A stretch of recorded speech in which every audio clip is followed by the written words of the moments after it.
Hello, children. Today we're going to read this book. The title of this book is The Tale of Peter Rabbit by Beatrix Potter. Let's read.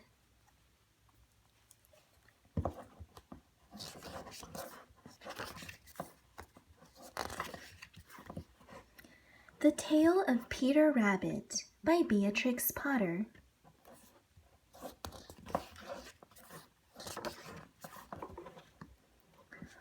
Once upon a time, there were 4 little rabbits, and their names were Flopsy, Mopsy, Cottontail, and Peter. They lived with their mother in a sandbank underneath the root of a very big fir tree.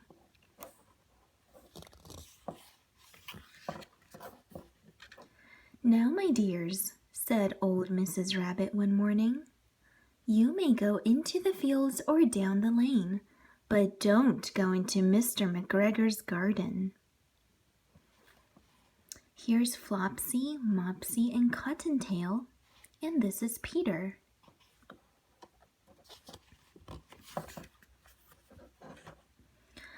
"Your father had an accident there. He was put in a pie by Mrs. McGregor."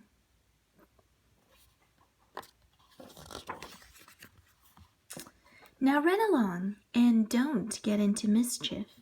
I am going out."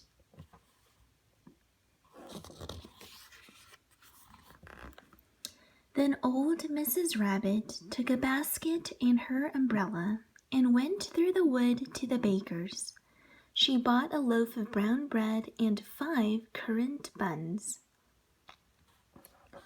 Why do you think Mrs. Rabbit took a basket and an umbrella with her?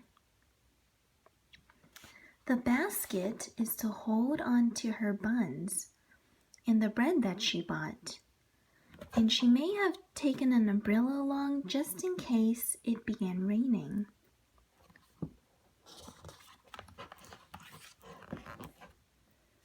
Flopsy, Mopsy, and Cottontail, who were good little bunnies, went down the lane to gather blackberries. They were following Mrs. Rabbit's instructions. But Peter, who was very naughty, ran straight away to Mr. McGregor's garden. Uh-oh. Peter is not following directions. His mother warned him not to go to Mr. McGregor's garden, and that's exactly where he went.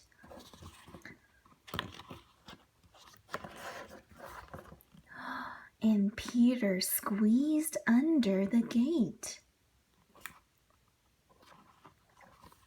What do you think will happen next, children? Let's take a look. First, he ate some lettuces and some French beans, and then he ate some radishes.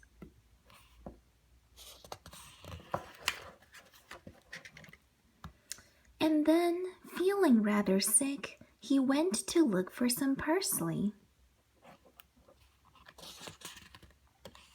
Look at Peter holding his stomach a little bit. He may have a bit of a tummy ache. So my guess is that parsley will make him feel better. But round the end of a cucumber frame, whom should he meet but Mr. McGregor? Oh dear. Mr. McGregor was on his hands and knees planting out young cabbages, but he jumped up and ran after Peter, waving a rake and calling out, "Stop, thief!" Children, why did Mr. McGregor call Peter a thief? That's because Peter was sneaking and eating his vegetables in his garden without getting permission. Peter was most dreadfully frightened. He rushed all around the garden, all over the garden, for he had forgotten the way back to the gate. He lost one of his shoes among the cabbages. There is Peter's tiny shoe. And the other shoe amongst the potatoes. Peter lost one shoe by the cabbages and one by the potatoes. After losing them, he ran on 4 legs and went faster, so that I think he might have gotten away altogether if he had not unfortunately run into a gooseberry net and got caught by the large buttons on his jacket. Oh, it was a blue jacket with brass buttons, quite new. What a pity. Here Peter is caught in the gooseberry net. He is stuck because his large buttons of his jacket got caught in the net. Peter gave himself up for lost and shed big tears. How do you think he's feeling when he says he gave himself up for lost? Peter is feeling hopeless and very sad. But Peter's sobs were overheard by some friendly sparrows who flew to him in great excitement and implored him to exert himself. They were telling him not to give up. Mr. McGregor came up with a sieve, which he intended to pop upon the top of Peter, but Peter wriggled out just in time, leaving his jacket behind him. Look, here is Mr. McGregor holding his sieve. It's like a little basket. He wanted to put it on top of Peter to trap Peter Rabbit. Luckily, Peter wriggled out just in time and got away. And he rushed into the tool shed and jumped into a can. It would have been a beautiful thing to hide in if it had not had so much water in it. Splash! Peter jumped into a full pail. Mr. McGregor was quite sure that Peter was somewhere in the tool shed, perhaps hidden underneath a flower pot. He began to turn them over carefully, looking under each. Presently, Peter sneezed. Kerchoo! And Mr. McGregor was after him in no time. Mr. McGregor heard Peter sneeze. That gave away his hiding spot in the watering can. And Mr. McGregor tried to put his foot upon Peter, who jumped out of a window, upsetting 3 plants.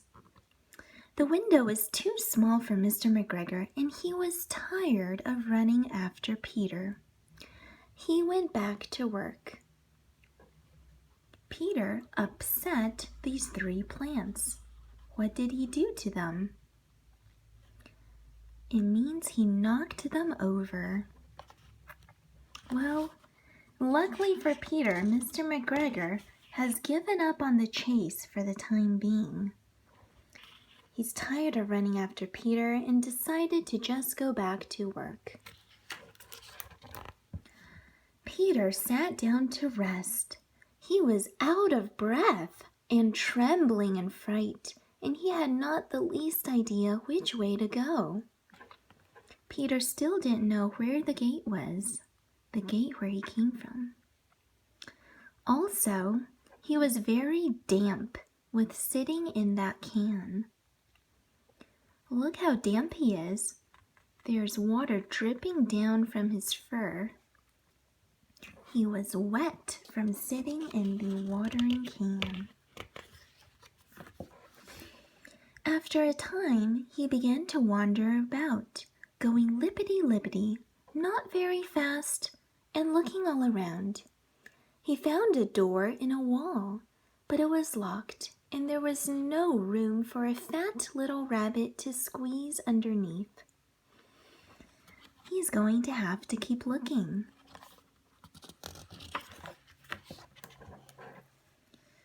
An old mouse was running in and out over the stone doorstep, carrying peas and beans to her family in the wood.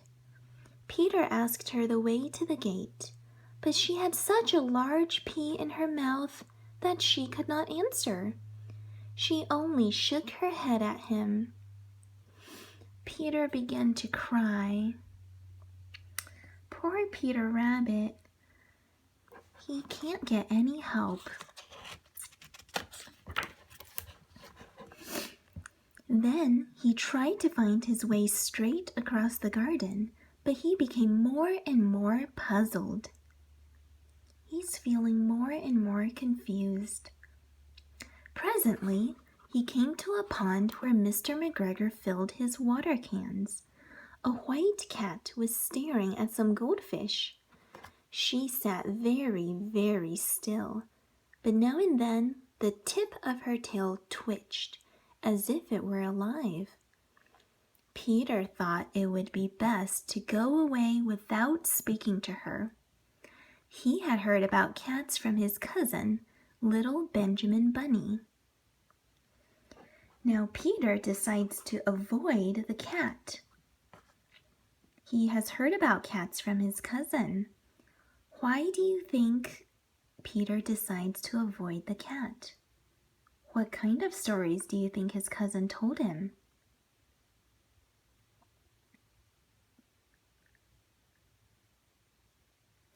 They were probably stories where the cat tried to harm bunnies.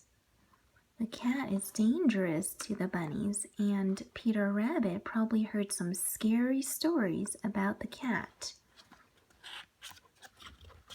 He decides to avoid it. Now he went back towards the tool shed, but suddenly, quite close to him, he heard the noise of a hoe. Scritch, scratch, scratch, scritch. Peter scuttered underneath the bushes.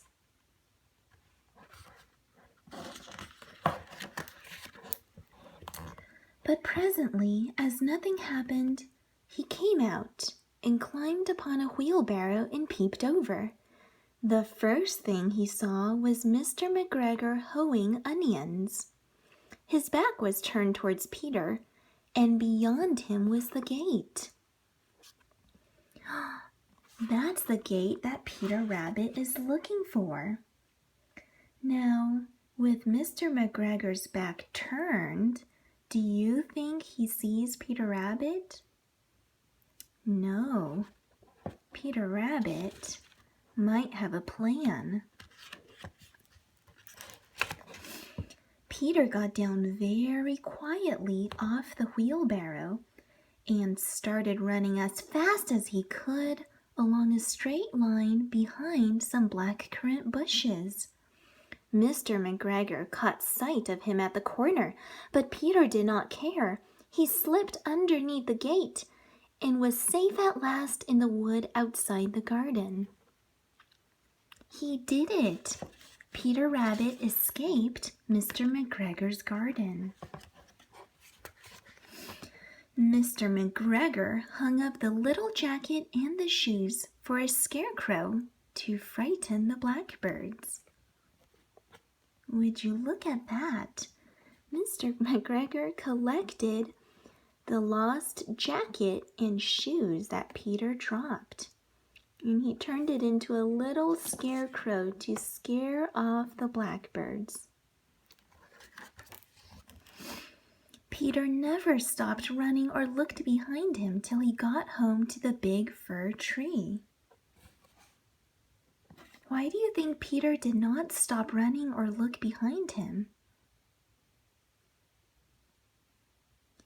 Peter Rabbit was probably feeling so scared and terrified from his experience at Mr. McGregor's garden that he just wanted to get home as quickly as he could.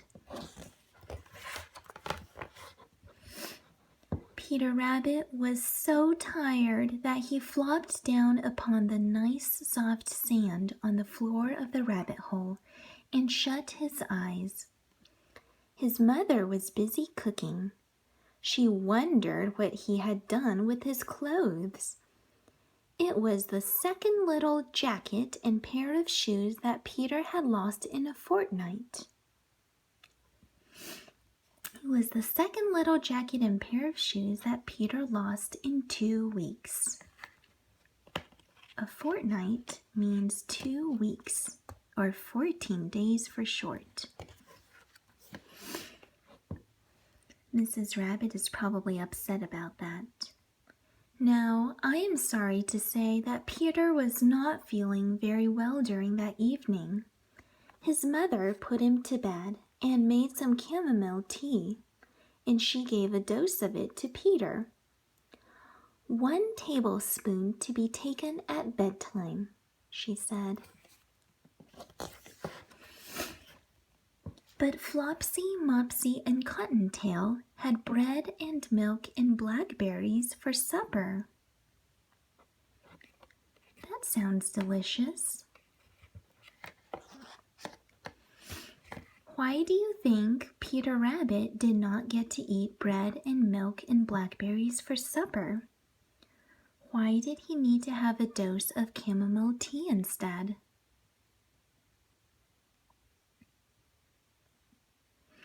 Because Peter was feeling unwell or sick, his mother decided that the best would be for Peter to have tea instead of having some other foods that may upset his stomach or make him feel worse.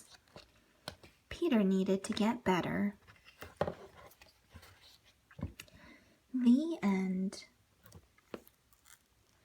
Well, that was a tale of Peter Rabbit, the naughty little rabbit. Thank you for reading with me today, children. We'll read again next time. Goodbye.